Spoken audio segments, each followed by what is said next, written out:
오늘 정치권에서는 이낙연 전 국무총리가 하루 종일 화제가 되는데요. 먼저 주제와 영상 함께 보시죠.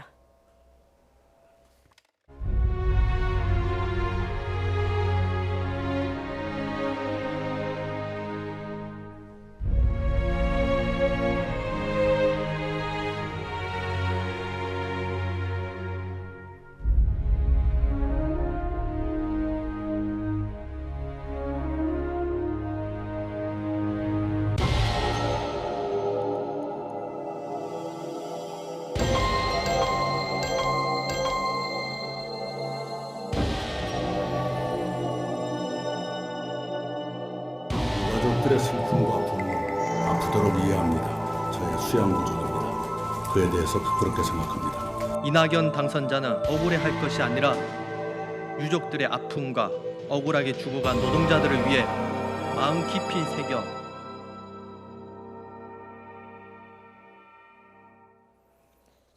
이낙연 전 총리.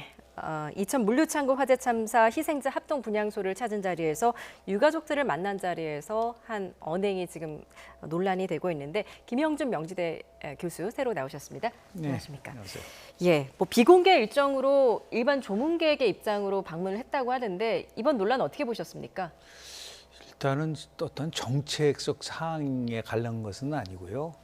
나름대로 참사 희생자 합동 분향소를 비공개로 방문했는데 두 가지 용어가 걸립니다. 일단은 이후에 어떻든 간에 이제 유가족과 설전을 벌였다라는 말은 굉장히 이제 듣기에 따뜻함을 줘야 되는데 그렇지 못한 부분들에 대한 진심 어린 위로가 빠져 있는 것이 아니냐라고 하는 그런 부분에 대한 나름대로의 이제 비판이 있었던 것 같습니다.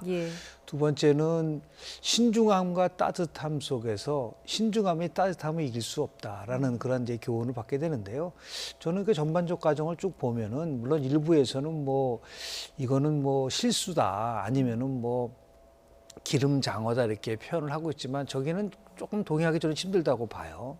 오히려 그 이후에 이낙연 전 총리가 보여줬었던 태도, 그러니까 지도자가 가져야 될 여러 가지 자질 중에서 애민과 수기 그리고 선천과 그리고 구현이라는 게 이거는 이제 고 박세일 한반도 선진화 재단 이사장님이 돌아가시기 전에 자기가 쓴 건데요. 애민이거든요. 정말 많은 국민들을 사랑하는 마음.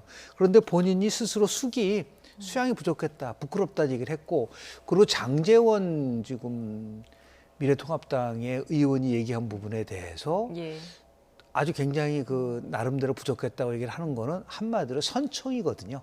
남의 얘기를 듣는다. 그러니까 애민에 대한 부분이 좀 부족했지만 그것을 수기와 선청으로 이렇게 좀 자신의 그런 의견을 표시했다는 면에 대해서는 저는 적절했다라고 저는 봅니다.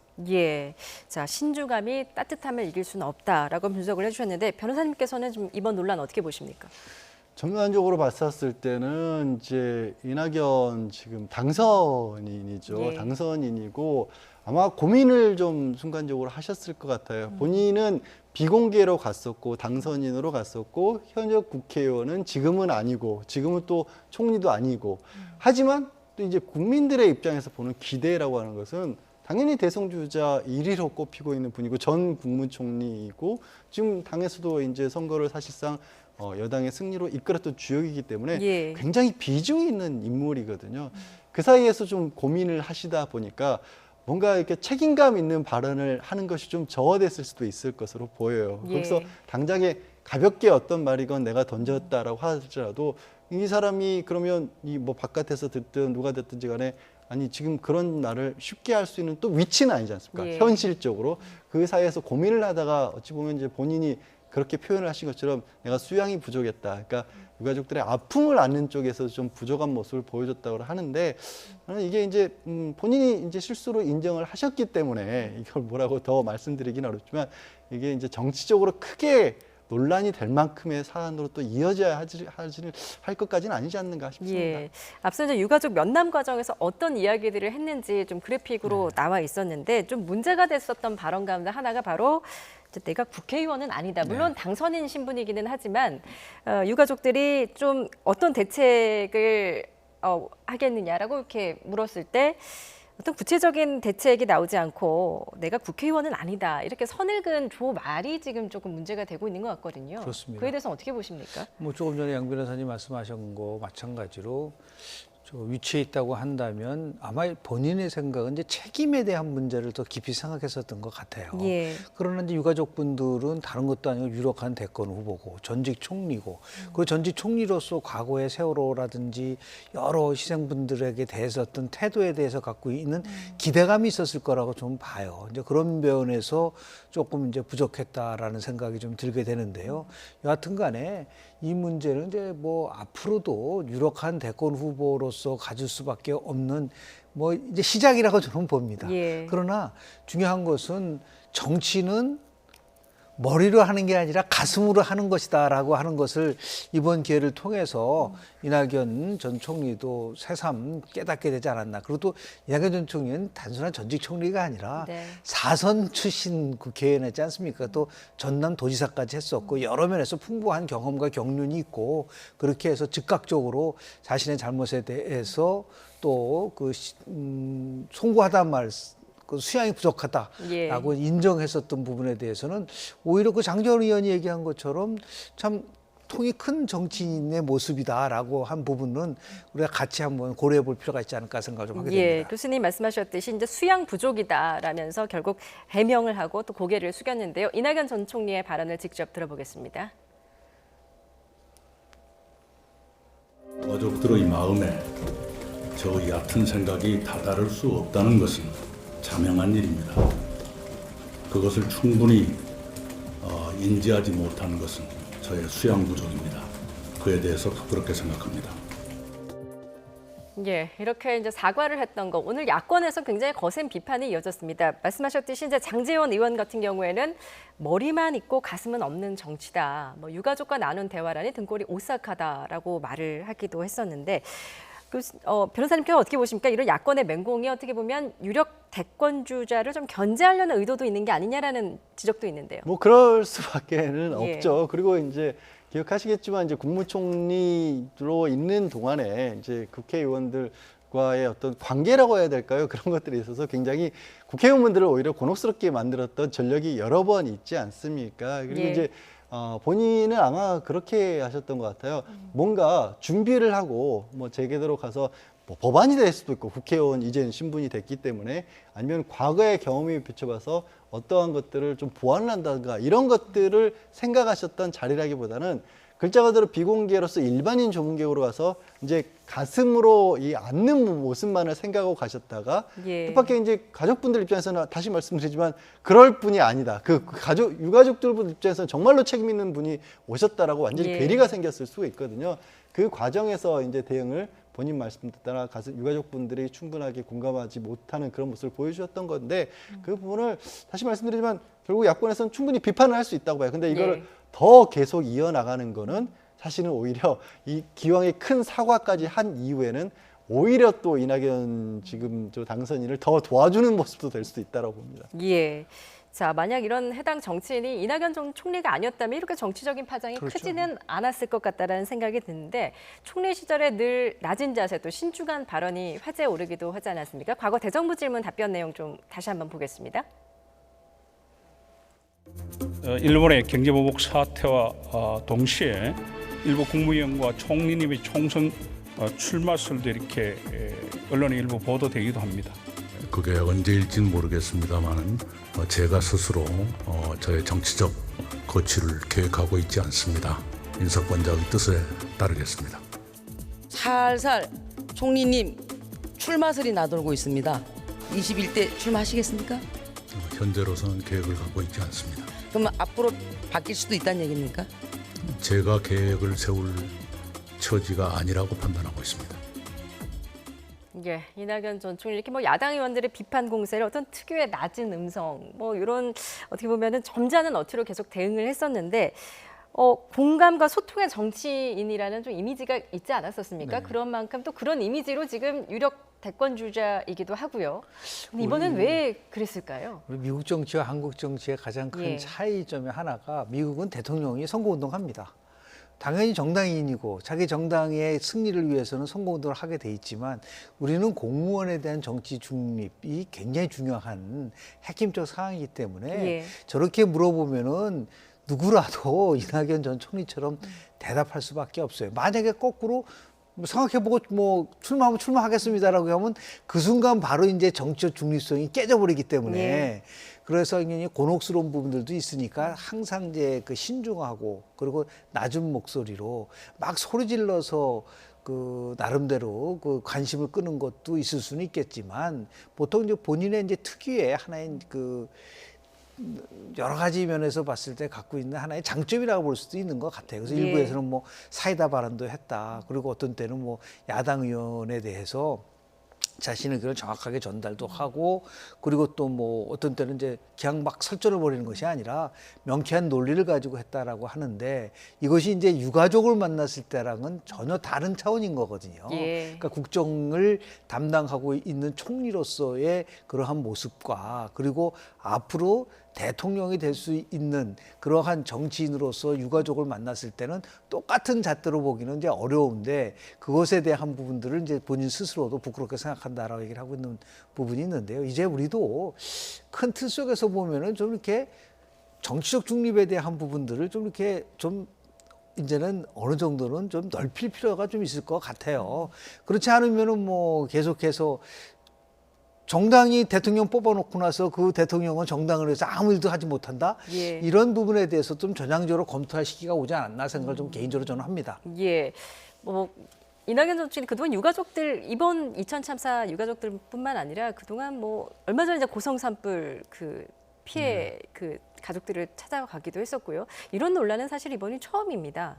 예. 어떻게 보셨습니까? 근데 결국 이제 지금 아까 말씀을 드렸다시피 본인이 직접적으로 뭔가를 할 수 있는 자리가 아니었다라는 어떻게 보면은 그래도 뭐 명분이 지금은 어느 정도 있죠. 그런데 이제 본격적인 정치의 세계에 던져지다시피 한 상황이고 남은 2년 동안은 이낙연 지금 당선인 만큼 많은 주목을 받는 인물도 찾아보기 힘들 겁니다. 물론 네. 이제 직접적으로 대선에 도전을 할 것인지 그때 가서 어떤 분들이 나설지는 아무도 모릅니다만 지금 상황에서는 아무도 모르지만 한 사람만은 분명히 명백하게 보이고 있는 상황이기 때문에 아마 이번에 크게 깨달으신 것이 내가 지금 저 공식적인 어떤 직함이 중요한 자리가 더 이상은 아니구나라는 부분을 깨닫지 않으셨을까. 그리고 그거는 결국에는 앞으로 어떻게 보면 평가를 받을 때마다 이번 기회가 정말 약이 되느냐 아니면 두고두고 쌓여서 지금은 괜찮지만 비슷한 일이 반복될 경우에는 정말 누가 될 수도 있는 거죠. 예. 앞으로 이제 2년 남짓한 시간이 남았는데 네. 대선까지요. 이런 논란들이 좀 어떤 영향을 좀 줄 거라고 보십니까? 어떻게 보십니까? 아까 제가 말씀드린 예. 것처럼 수기의 과정을 거치고 축적의 과정을 거치거든요. 예. 그래서 이제는 이제 단순한 그 뭐 5선 국회의원이 아니라 차기 대권을 바라보고 있는 정치인이기 때문에 단순한 그 말이 아니라 가장 중요한 건 제가 말씀드린 것처럼 정치의 본질은 따뜻함입니다. 그러니까 예. 애민 사상을 중심으로 해서 정치를 펼쳐 가야겠다라고 하는 이게 이제 일종의 정치인의 철학이거든요. 그것이 더욱 넓게 폭넓게 나올 수 있는 그러한 길을 가야지만이 국민들의 사랑을 더 많이 받고 우리 보면은 과거에도 대권 후보 1위로 올라갔다가 나중에 많이 이게 또 변동이 있었지 않습니까? 22개월이 남았기 때문에요. 얼마든지 뭐 대한민국에서는 대세로는 없습니다. 상황에 따라서 바뀔 수도 있는 부분들도 있다는 것을 감지한다고 한다면 언행이라든지 여러 면에서 더 신중하고 더 따뜻함이 깊이 묻어날 수 있는 정치인으로 거듭나는 계기가 됐으면 좋겠다라는 말씀을 좀 드리고 싶습니다. 예. 뭐 이낙연 전 총리도 이번 조문 논란에 좀 느낀 게 많지 않을까라는 생각이 듭니다. 자, 야권 이슈로 좀 넘어가 보겠는데요. 국민의당 안철수 대표가 지난 4일에 야권의 합동 총선 평가회를 하자 이렇게 제안을 했습니다. 안 대표의 발언 의중에 대해서는 좀 어떻게 보십니까? 안철수는 두 가지를 얘기를 하고 있습니다. 하나는 자기는 수차례 얘기하지만 진보 대 보수라는 구도로 만들면 그건 100전 100패할 수밖에 없다. 예. 이제는 이제 진보의 가치가 보수의 가치보다 우선하고 있기 때문에 이제는 진보 대 보수라는 말을 쓰지 말고 결국은 정권을 담당하는 세력과 그 반대되는 세력은 야권이잖아요. 그러면 야권이 어떻게 하면 다시 한번 국민의 사랑을 받을 수 있을 것이냐에 대한 총선에서 저렇게 참패를 했는데 그냥 참패가 아니라 역대급 참패잖아요. 예. 그렇다고 한다면 왜 이런 현상이 나온지에 대해서 정확하게 분석하고 거기에 맞춰서 처방을 해야지만이 뭐 대선이든 아니면 그다음에 있은 지방선거에서 나름대로 그런 행보를 할 수 있지 않을까 생각이 좀 드는데요. 미국 같은 경우는 이제 선거가 끝나면 우리가 보통 얘기하는 선거 후에 여론조사를 아주 정말 광범위하게 합니다. 예. 그러니까 왜 이런 결과가 나왔는지에 대해서 저도 오늘 아침에 국회에서 이런 비슷한 토론회가 있었어요. 총선과 관련된 토론이 있었는데 실은 여야 모두가 이 총선이 끝나고 나서는 정당 차원에서 조사를 하고 있는 것 같지는 않아요. 이겼으면 왜 이겼는지, 졌으면 왜 졌는지 그런 것을 토대로 해서 객관적 자료를 토대로 앞으로 무엇이 부족했는지에 대한 거를 복귀하지 못하면 예. 또다시 야권은 패배할 수 없다. 그런 차원에서 지금 안철수 대표가 야권 전체의 새로운 일종의 부활이라든지 아니면 새롭게 국민에 다가설 수 있는 방법을 하기 위해서라도 일단 총선에 관련된 심층적 분석을 먼저 하자라고 제안한 것 같습니다. 예. 그런데 이제 이런 안 대표의 제안을 놓고 이준석 미래통합당 최고위원은 이런 분석을 내놨습니다. 함께 보시죠. 이게 왜 의미가 있냐면은 미래한국당이 지금 19석입니다. 근데 여기에 제가 지난번에 이제 무소속 의원들의 미래한국당 쪽으로 이제 입당 가능성도 제가 한번 언급했었는데 그와 별개로 국민의당 같은 경우도 연합교섭단체 구성 가능성이 이제 높아지는 겁니다. 그분도 전략적 판단하겠지만은 나쁘지 않다라고 보는 것이 왜냐하면은 지금 1, 2 교섭단체는 민주당하고 어쨌든 통합당이고요. 그렇죠. 3 교섭단체가 어떤 곳이 되냐에 따라서 그 교섭단체에 국회 부의장까지도 배정될 수 있는 상황이 생깁니다. 맞아요. 예, 그러니까 한마디로 말하자면 미래한국당과 그 국민의당이 연합 교섭단체를 구성할 가능성이 있다라는 거거든요. 근데 현실적으로 지금 좀 현실성이 좀 떨어지는 거 아닙니까? 어떻게 보세요? 저는 글쎄 그냥 저렇게 이제 최고위원 입장에서의 운을 띄우는 정도까지는 예. 이제 본인의 어떤 기대가 좀 들어가 있을 수도 있지만 가능성은 좀 많이 떨어져 보이지 않을까. 그러니까 안철수 지금 대표가 국민의당을 새삼스럽게 다시 만들어서 어찌 보면은 이제 3석을 차지하면서도 본인만이 가지고 있는 명분, 뭐 제3지대가 될 수도 있고 더 이상 얘기를 어떤 걸로 할 수 있든지 간에 새로운 어떻게 보면은 정치를 만들겠다라고 여전히 얘기를 하고 있는데 네. 지금 결국에는 이게 통합을 한다라는 이유 하나는 교섭단체 하나 만들겠다는 거 아니겠습니까? 그럴 거였다라면 이제 와서 지금까지 뭐하러 안철수 대표가 그런 행보를 보였을까? 스스로에게 먼저 지금 얘기를 물어볼 수밖에 없는 상황이고요. 예. 그리고 또 현실적으로 아주 현실적으로 세석을 가지고 들어갔었을 때 저 그렇게 새롭게 만들어진 교섭단체에 대해서 본인은 얼마만큼이나 주도권을 쥐고 목소리를 낼 수 있을까요? 더군다나 원외에서. 저는 예. 그럴 가능성이 그렇게 높아 보이지는 않습니다. 예, 안철수 의원 측도 있을 수 없는 일이다 이런 입장인데 아무래도 이제 국민의 눈에는 좀 꼼수로 비춰질까 하는 점들을 좀 우려하는 것 같아요. 그렇죠. 실제로 보면은 뭐 저는 이준석 최고위원이 좀 이렇게 관찰을 해보면 뭔가 그 튀는 발언을 통해서 자신의 존재감을 내세우려고 하는 부분들이 좀 있는 것 같아요. 예. 전혀 확인되지 않은 상태에서 그냥 뭐 자기가 생각하는 거를 얘기한다 하더라도 공당의 최고위원 정도는 발언에 굉장히 신중해야 된다고 좀 보고요.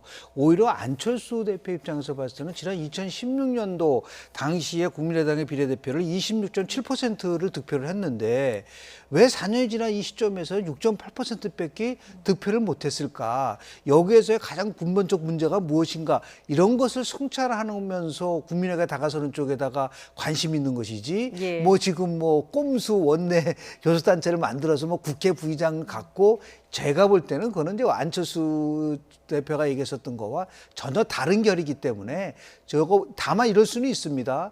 예를 들어서 미래통합당이 완전히 발전적으로 해체되고 예를 들어 미래한국당도 여하튼 형태든 간에 통합이 되고 그렇게 해서 야권이 전반적으로 재편되는 상황 속에서는 뭐 나름대로 행보를 할 수 있을 것 같지만 예. 현재 기존에 있는 미래통합당이 있고 미래한국당이 있고 국민의당이 있는 상황 속에서 뭐 예를 들어서 일종의 뭐 의원 꼬주기식이라든지 연대식으로 해가지고 원내교섭단체를 한다는 거는 그거는 하책 중에 하책이다. 그건 정치가 아닙니다. 그건 한마디로 예. 그거는 공학이기 때문에 그렇게 갈 수 있는 가능성은 거의 없지 않나라는 생각을 합니다. 그러니까 통합당에서 의원 거주기를 할 가능성도 낮다라는 말씀이신가요? 그렇게 할 경우에 결국은 국민들의 심판을 왜냐하면 인위적으로 그걸 개편시키는 거잖아요. 지난 2000년도 기억이 나시지 않습니까? 당시에 새천년 민주당이 115석을 얻었는데 자민련이 17석밖에 못 얻었어요. 예. 일당이 이제 당시 한나라에 133석을 얻었는데 처음에 3석의 의원을 꽂았습니다. 자민련. 이게 굉장히 그 김대중 정부 때는 아주 나쁜 선례를 남겼고 잘못된 정치의 표본이었었기 때문에 그것을 분명히 경험을 했고 얼마나 많은 비판을 했겠습니까? 그 당시에 야당이.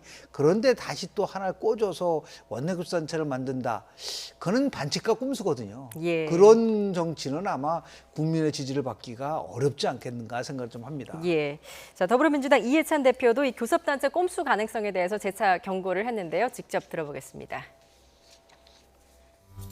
한간에 미래한국당에서 교섭단체 구성 여부를 가지고 여러 가지 논의가 있는 모양인데 제발 다시 부탁을 드립니다. 그런 일이 없도록 정상적인 국회가 운영이 될 수 있도록 함께해 주시기를 다시 한번 간곡하게 부탁을 드리겠습니다. 예, 이 제3교섭단체가 과연 어느 곳이 되느냐에 따라 이제 21대 국회 지형에 큰 변화가 있잖아요. 그렇기 때문에 계속 이런 논란들이 좀 생기고 있는 것 같습니다. 근데 결국 그러면 이제 국회 부의장 자리 내지는 뭐 공수처 추천권을 더 가져올 수 있다라는 예. 기계적인 계산은 충분히 가능할 것 같아요. 근데 지금 이 총선 과정에 있었던 그 위성 정당들의 꼼수 논란이 재현될 수 있는 거거든요. 그러다 보니까 이제 더불어민주당에서 먼저 얘기한 게 아니고 뭐 세간에서 말 나오긴 만약에 저쪽에서 그렇게 나오면 또 더불어민주당에서도 지금 이제 좀 참여해서 만들었던 플랫폼 정당 같은 경우도 독자적으로 유지를 시키면서 거기도 또 만드는 거 아니냐 이런 얘기가 나오고 있거든요. 그럼 국민들 볼 때는 야, 이거 국회는 정말 우리가 힘을 실어서 투표를 해봐야 소용이 없는 건가라는 생각을 할 수밖에 없고 어느 당에도 사실은 유리하게 작용할 수가 없다. 말씀드린 것처럼 만약에 이런 또 꼼수가 나오면 여당이라고 또 아닌 꼼수를 이게 동원하지 않으라는 보장도 없어지고 그러면 또 실익도 없어지는 거 아니겠습니까? 그래서 저런 부분은 저는 뭐 안 해줬으면 하는 국민 한 사람으로서 바람입니다. 예. 그런데 결국은 뭐 그렇게 할 경우 국민 심판을 받지만 현재 집권 여당도 과연 지난 20대 국회 때 정상적으로 국회 운영을 했는가. 뭐 4+1이라고 하는 뭐 임의단체를 통해서 선거법도 개정시켰고 공수처법도 개정을 했단 말이에요. 그런 의미에서 보면은 제가 볼 때 이럴 수는 있어요. 무소속의 의원이 예를 들어서 미래한국당으로 들어가서 교섭단체를 만들어 놓고 그리고 나서 일정한 시간이 지나면 서로 합당을 하게 된. 다만 결국은 더불어민주당하고 더불어시민당이 합당이 먼저 된 다음 것을 전제로 해서 간다고 하지만 이제 21대 국회는 이제 그러한 변칙과 반칙, 꼼수가 없는 정말 일하는 국회를 가지고 간다고 한다면 처음부터 매듭이 잘 지켜져야 되지 않나 생각을 좀 합니다. 예, 부디 21대 국회에서는 좀 꼼수가 없었으면 하는데 좀 첫 단추를 잘 깨야 된다라는 말씀이십니다. 자, 한 가지 이슈만 더 짚어보겠는데요. 이제 오는 30일 시작되는 21대 국회를 앞두고 민주당과 통합당에서는 이번 주에 바로 원내 지도부를 뽑을 예정입니다. 여야 모두 내일과 모레 각각 그렇습니다. 치러지는 거죠? 뭐 민주당이 먼저 이제 7일 날 예. 하게 돼 있고요. 3분이 나왔습니다. 뭐 4선 2명, 3선 1분이신데 결국은 뭐 친문 대 친문 아니냐라고 얘기할 정도로 그 전해철 의원은 3선이고요. 그리고 김태년 의원이 4선의 친문인데 이강일중 그러니까 정성호 비주류 의원이 이제 4선인데 결국은 이제 개파도 없다고 저는 봐요. 더불어민주당에는. 그래서 앞으로 이제 5월 10일이면은 이제 문재인 정부 집권 3년 이제 끝나는 시점이고요. 앞으로 2년 동안 현 정부가 추진했었던 정책을 얼마만큼 성과 있게 만들어내느냐는 부분을 하나 하고요. 또 하나는 180석을 갖고 있다 하더라도 국정 운영은 의석수 가지고 결정되는 건 아니고 야당과의 협치를 통해서 나름대로 지금까지 해보지 못했었던 진영의 논리 빠지지 않고 국민만 바라보는 정치를 할 수 있는 나름대로의 협상력과 설득력을 어느 의원이 갖고 있느냐가 초선의 마음을 결정짓고 그것이 중요한 변수가 될 수 있을 거라고 저는 봅니다. 예.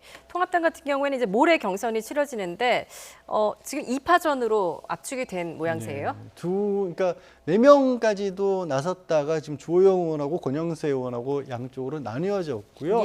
어찌 보면 이제 영남권을 대표한다고 할 수도 있고 비영남권이라고 할 수도 있지만 그리고 한쪽 같은 경우는 이제 다시 이제 원외에 있다가 들어오시고 이런 전력들도 있긴 합니다.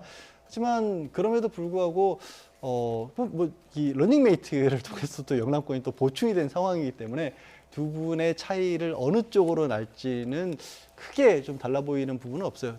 더구나 이제 김종인 비대위원장과 관련해 있어서도 두 분 다 뭐 찬성하는 그런 쪽의 입장이거든요. 그래서 과연 이 둘 중에서 누가 지금 외부에서 사람을 모셔오지 않으면 안 될 만큼이라는 절박한 얘기들이 나오고 있는 통합당 내에 그 국회 원내를 이끌어갈 수 있을지를 이제 스스로들 결정하는 자리가 될 텐데, 저는 뭐 누가 되는지보다도 그 이후의 상황이 오히려 더 미래통합당의 미래를 더 보여주지 않을까 싶어요. 예, 말씀하셨듯이 통합당에서는 이제 과연 원내대표가 누가 되느냐에 따라서 이제 김종인 비대위의 어떤 운명도 네. 갈리기 때문에 좀 지켜봐야 될 대목인 것 같습니다. 오늘 두 분 말씀 여기까지 듣도록 하겠습니다. 김영준 명지대 교양대 교수, 양지열 변호사였습니다. 잘 들었습니다. 네, 고맙습니다.